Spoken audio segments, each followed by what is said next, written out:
Oke guys, welcome back to the Oke, halo Bu Guru, teman-teman saya semua. Perkenalkan, nama saya Putu Hendra Dipa Kusuma, nomor absen 18. Ya, bisa Anda lihat di samping saya. Anjir.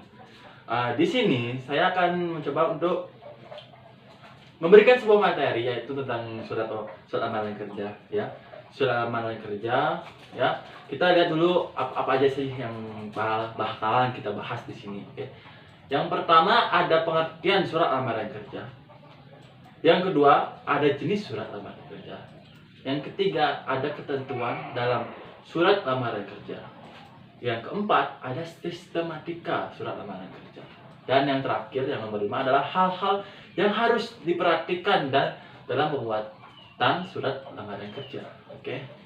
Di dalam pengertian surat lamaran kerja, apa itu surat lamaran kerja? Surat lamaran kerja ialah surat yang berisi permohonan untuk bekerja pada suatu tempat atau perusahaan. Oke.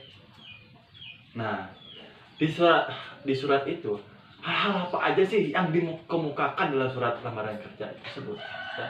Yang pertama ada identitas diri Anda sendiri, ya. Identitas diri Anda sendiri. Contoh, nama Anda, tempat tanggal lahir Anda, dan lain-lainnya. Yang kedua ada jasa. Jasa apa yang bisa Anda berikan kepada perusahaan tersebut, ya. Yang ketiga ada pendidikan. Pendidikan terakhir Anda SMK, SMA, S1, S2, ya, ataupun juga S3. Yang keempat ada keahlian apa yang Anda miliki. Contoh, jika Anda ingin jadi keahlian Anda tuh lempar-lempar botol kayak gitu tuh kan ya. Nah, kayak gitulah contohnya, ya. Yang kelima, yang terakhir adalah pengalaman kerja Anda. Pengalaman kerja Anda itu terakhir di mana? Atau Anda sudah bekerja sebelum di mana aja, ya, yang sebelum ini.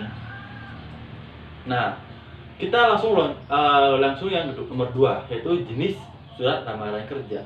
Oke. Jenis surat lamaran kerja yang pertama itu adalah surat lamaran kerja yang digabungkan dengan riwayat hidup. Yang dimaksudkan dengan surat lamaran dan riwayat hidup Anda, ya. Ya, contoh Anda tuh dapat kelainan apa atau penyakit apa kayak gitu tuh digabungkan jadi satu, ya. Nah, kayak gitu. Yang nomor 2, surat lamaran kerja yang dipisah dengan riwayat hidup. Nah, ngertilah Anda maksud saya apa kan? Surat lamaran Anda dan juga surat riwayat hidup Anda itu dipisah menjadi 2 bagian, ya. Nah, udah habis itu lanjut materi berikutnya adalah ketentuan dalam surat lamaran kerja. Oke. Yang pertama adalah gunakanlah bahasa baik dan benar, ya, saat Anda melamar kerjaan di dalam surat tersebut, ya. Yang kedua, pakailah kata-kata yang sopan di dalam surat tersebut. Dan begitupun jika Anda melamar kerjaan. Oke.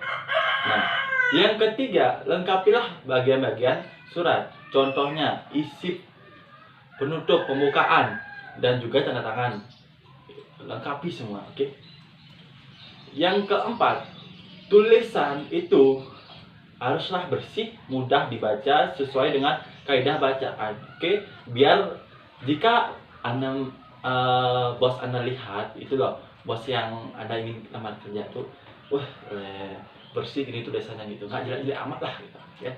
Yang kelima, kata pengantar itu harus jelas, singkat, padat, informasi dan tepat sasaran. Oke. Maksudnya ini perlu letak lemot, maksud saya itu nggak perlu panjang lebar, yang cukup jelas, singkat dan padat, informatif dan tepat sasaran, supaya nggak terlalu panjang itu surat pengantar Anda gitu loh, ya. Nah, kita lanjut ya ke sistematika surat lamaran kerja. Tempat dan tanggal pembuatan. Oke. Anda kapan membuat, tempat Anda membuat, ya, pembuatan lamaran kerja. Yang kedua adalah lempiran dan perihal. Yang ketiga ya ada alamat surat. alamat surat. Oke. Yang keempat ada salam pembuka. Yang kelima alinea pembuka. Yang keenam ada isinya, ya, isinya. Oke. Yang pertama ada tempat, tanggal lahir, ya. Oke. Habis itu ada lempiran perihal, habis itu alamat surat, habis itu salam pembuka, alinea pembuka, habis itu isi. Yang ketujuh, ya, yang ketujuh ada penutup. Yang ke-8 ada salam penutup. Yang terakhir ada tanda tangan dan nama terang. Oke. Itu adalah sistematika surat lamaran kerja. Dan hal-hal yang harus diperhatikan dalam pembuatan surat lamaran kerja. Yang pertama, menggunakan bahasa yang baik dan benar, ya. Yang kedua, format penulisan tersusun rapi dengan bahasa yang jelas. Oke. Ngerti kan maksudnya rapi dan jelas, ya kan? Lengkapi data-data yang dibutuhkan oleh perusahaan, ya. Contohnya seperti surat ijazah terakhir Anda gitu loh, ya, itu contohnya salah satu, ya. Yang keempat, yang terakhir adalah lempiran surat pendukung, ya. Contoh lempiran surat pendukung itu seperti apa ya bilangnya, ya, pengalaman Anda kerja, sertifikat ijazah atau sejenis lah, ya, yang sebelum Anda sudah lakukan. Oke. Nah, sekian materi yang bisa saya sampaikan tentang surat lamaran kerja. Saya mohon maaf jika ada salah kata, jika ada kata-kata yang kurang berkenan, ya, saya mohon maaf. Oke, saya mohon maaf.